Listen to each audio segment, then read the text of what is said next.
Imagine this, आप एक सुबह अपना पोर्टफोलियो खोलते हैं और हर जगह लाल ही लाल हेडलाइंस चिल्ला रही हैं, मार्केट फ्री फॉल में, व्हाट्सएप ग्रुप्स गर्म हैं और गट कह रहा है पहले बेचो बाद में सोचो। पर इंडियन इक्विटीज के बारे में एक अनकंफर्टेबल सच है, ये फीलिंग नॉर्मल है, लगभग हर साल आती है और अगर आप इसको एक्सपेक्ट करना और इसकी तैयारी रखना सीख लें तो आप वो रिटर्न्स कैप्चर कर सकते हैं जो ज्यादा इन्वेस्टर्स मिस कर देते हैं। आज हम सिर्फ इंडिया वाली डेटा ड्रिवन एविडेंस से आपका मार्केट माइंडसेट रीबिल्ड करेंगे। कोई स्केयर टैक्टिक्स नहीं है, सिर्फ नंबर्स, कॉन्टेक्स्ट और एक क्लियर प्लेबुक जो दर्द के वक्त भी फॉलो हो सके।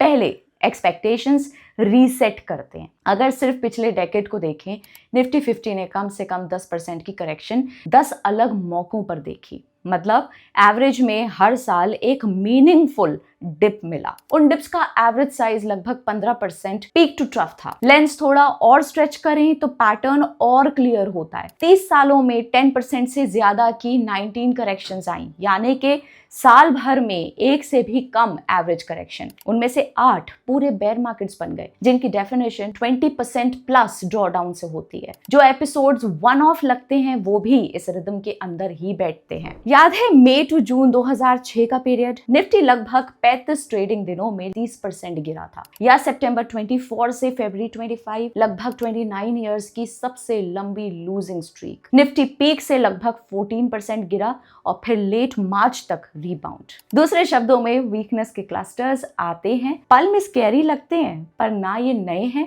और ना ये परमानेंट है। ये रही रीसेंट ड्रॉडाउन्स और रिकवरीज की एक छोटी सी टेबल, ताकि आप इस बात के लिए कॉन्क्रीटली श्योर हो जाएं। बॉटम लाइन ये है कि डबल डिजिट गिरावट रेयर इवेंट्स नहीं, रूटीन है। और हिस्ट्री दिखाती है कि जब मार्केट बॉटम ढूंढ लेता है वो वहां हमेशा नहीं रहता। लगभग 7 से 12 महीनों के अंदर प्रायर हाइज आमतौर पर रिक्लेम हो जाते हैं, जैसे यहां दिख रहा है। ये इक्विटीज का नेचुरल रिदम है। ड्रॉडाउन फेज उस वक्त पेनफुल और एंडलेस लग सकता है, पर वो टेम्पररी होता है। जो बार बार एंड्योर करता है वो लॉन्ग टर्म अपवर्ड ट्रेंड है। अब दूसरा माइंडसेट शिफ्ट, रिटर्न्स इवनली नहीं आते, वो बर्स्ट में आते हैं। कुछ पावरफुल हफ्ते या महीने जो लॉन्ग टर्म गेन्स का डिस्प्रोपोर्शनेट हिस्सा ले आते हैं। मॉर्निंग स्टार इंडिया ने पूरे एक डेकेड को देखा और पाया कि कैश से आउट परफॉर्मेंस सिर्फ 7 महीनों में, यानी कि मार्च 11 से फरवरी 21 तक में आया लगभग 6.7% टाइम। सीधी बात, अगर आप उन 8 महीनों को मिस कर गए तो इक्विटीज रखने का मतलब मिस हो गया। सोचिए क्या होता है अगर आप सिर्फ कुछ स्ट्रॉन्गेस्ट डेज मिस कर देते हैं। मान लीजिए आपने 2005 में निफ्टी 50 में 10 लाख रुपए इन्वेस्ट किए और 2024 तक बस बने रहे। ये लगभग 1.43 करोड़ रुपीस बन जाते, अप्रॉक्सीमेटली 14.2% का CAGR। पर पिक्चर ड्रामेटिकली बदल जाती अगर आप बीच में थोड़ी देर के लिए साइड हो जाते। पूरे पीरियड के सिर्फ बेस्ट 10 डेज मिस कर दो, फाइनल वैल्यू सिर्फ 68 लाख रह जाती, लगभग 10% CAGR। बेस्ट 50 डेज मिस कर दो तो मुश्किल से 12 लाख रुपए बचते, यानी कि लगभग कोई रिटर्न नहीं। किकर ये है, और टॉप 10 डेज में से 7 सिर्फ मार्केट के वर्स्ट दिनों के 2 हफ्तों के अंदर आए। मतलब जब स्टे इन्वेस्टेड रहना सबसे मुश्किल लगता है, क्रैशेस और सेल ऑफ्स उनके तुरंत बाद ही वो रिबाउंड्स आते हैं जो लॉन्ग टर्म वेल्थ ड्राइव करते हैं। इन स्कैरी पीरियड्स में एग्जिट टाइम करने की कोशिश यूजुअली रिकवरी मिस करवा देती है। अगर आप ये ग्राफ देखें, रेड स्ट्रेचेस कॉमन हैं, पर आमतौर पर लॉन्ग ग्रीन क्लाइंब से छोटे और शैलो हैं। हर डीप ड्रॉप के बाद एक बड़ा लंबा रिकवरी आया। याद दिलाता है कि markets time in the market को रिवॉर्ड करते हैं, टाइमिंग को नहीं। तो जब ड्रॉडाउन के दौरान मार्केट अनप्रोडक्टिव लगता है, वो फीलिंग फोरकास्ट नहीं, सेटअप होती है।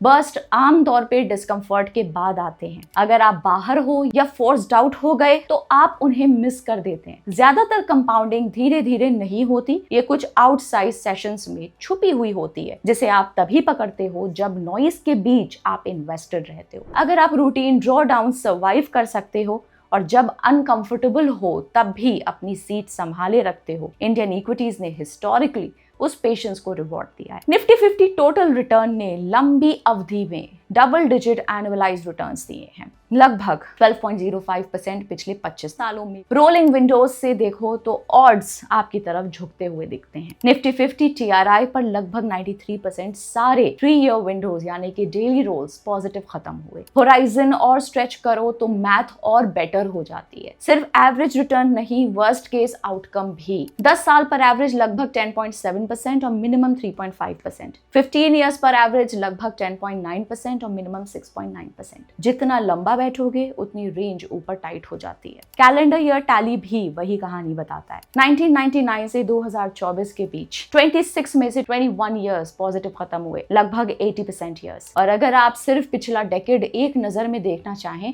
तो ये रहा। 10 में से 9 साल पॉजिटिव, 12.48% CAGR। प्रैक्टिकल लाइफ में इसी को एंड्योरेंस कहते हैं। छोटे होराइजन्स पर डाइस आपके खिलाफ लोडेड लगते हैं, लगभग 46% सिंगल डेज और लगभग 23% 1 ईयर विंडोज नेगेटिव खत्म होते हैं। पर टाइम लाइन स्ट्रेच करो तो रिस्क कोलैप्स होता है। सिर्फ 7% के करीब 3 ईयर पीरियड्स नेगेटिव थे और 7 to 10 ईयर्स पर नियर जीरो। लेसन सिंपल है, होल्डिंग पीरियड बढ़ाओ और ऑड्स को टिल्ट होने दो। हिस्ट्री को देखें तो पेन नाउ गेन लेटर का पैटर्न बहुत क्लियरली दिखता है। बड़ी सेल ऑफ्स के बाद मार्केट का नेचुरल टेंडेंसी बाउंस बैक करना है। एवरेज गिरावट लगभग 34% रही, पर अगले 6 महीनों में एवरेज स्नैप बैक लगभग 32% और अगले 1 साल में लगभग 57% रहा। वर्स्ट ईयर्स का एग्जांपल लो तो 2008 में मार्केट लगभग 65% गिरा, पर अगले साल 77% प्लस सर्ज किया और अगले 3 सालों में भी इन्वेस्टर्स को स्ट्रॉन्ग डबल डिजिट गेन्स मिले। 2020 कोविड के दौरान मार्केट लगभग 40% गिरा, पर अगले 12 महीनों में लगभग 94% रिकवर कर लिया। मैसेज सिंपल है, करेक्शंस पल में ब्रूटल लगते हैं पर रेयरली लास्ट करते हैं। रिकवरीज पावरफुल और कंसिस्टेंट होती हैं, अक्सर फेल के बाद 6 से 12 महीनों में हेवी लिफ्टिंग करती हैं। जो इन्वेस्टर्स इन्वेस्टेड रहे वही उन double digit multi year returns capture कर पाए। कुछ पैटर्न्स जानना जरूरी है, मार्केट को परफेक्टली टाइम करने के लिए नहीं, बल्कि रिस्क फ्रेम करने और प्रोसेस ड्रिवन रहने के लिए है। पहला, ड्रॉडाउन्स रूटीन है, रिबाउंड्स कॉमन। हमने 2006 में देखा, 2024 से 25 के मिनी साइकिल में फिर देखा, तेज गिरावट और कुछ महीनों में रिकवरी। इससे नेक्स्ट डिप प्लेजेंट तो नहीं बनेगी, पर एक्सपेक्टेड जरूर बन जाती है। दूसरा, डॉलर इंडेक्स यानी कि DXY पर नजर रखिए, ट्रेडिंग सिग्नल मत बनिए। जिन सालों में DXY 5% प्लस गिरा, निफ्टी हर बार पॉजिटिव फिनिश हुआ पिछले 2 डेकेड्स में। मीडियन गेन लगभग 34%। वैसे ही 2017 में जब NSE ने निफ्टी की PE कैलकुलेशन स्टैंड अलोन से कंसोलिडेटेड अर्निंग्स पर शिफ्ट की, रिपोर्टेड मल्टीपल में स्टेप अप आए। उस वक्त कैपिटल माइंड ने देखा कि एंट्री वैल्यूएशंस फ्यूचर रिटर्न से कैसे रिलेट करते हैं। उनका टेक अवे सिंपल था, जब निफ्टी का ट्रेलिंग PE लगभग 23x के आसपास होता है तो अगले 1 से 3 साल के आउटकम्स कमजोर रहते थे, जबकि 5 से 10 साल के होराइजन्स नोटिसेबली इंप्रूव होते थे। इन शॉर्ट, एंट्री PE जितना हाई, सब्सिक्वेंट रिटर्न्स उतने लो ऑन एवरेज। पर इसे साइन पोस्ट समझिए, स्विच नहीं। इसलिए ये टिल्ट्स के लिए यूजफुल हो सकते हैं, पर कभी ऑल इन या ऑल आउट कॉल्स के लिए नहीं। तीसरा, पेन का बजट बनिए। अज्यूम करिए हर साल लगभग 15% ड्रॉडाउन और कभी कभी 30% से 40% का शॉक। प्लान में ये सिंगल लाइन, मैं X% तक बिना एलोकेशन बदले विथस्टैंड कर सकती हूँ, हेडलाइंस पर रिएक्ट करना और प्रोसेस पर टिकने के बीच फर्क लाती है ये।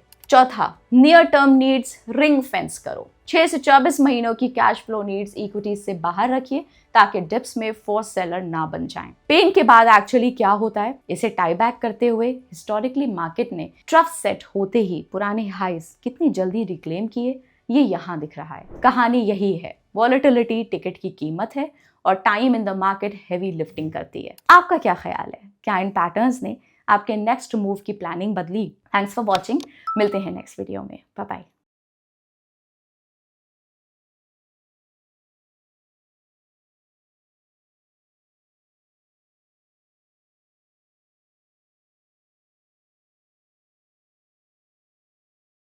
Investment in securities market are subject to market risks. Read all the related documents carefully before investing. Please read the risk disclosure documents carefully before investing in equity shares, derivatives, mutual fund, and or other instruments traded on the stock exchanges.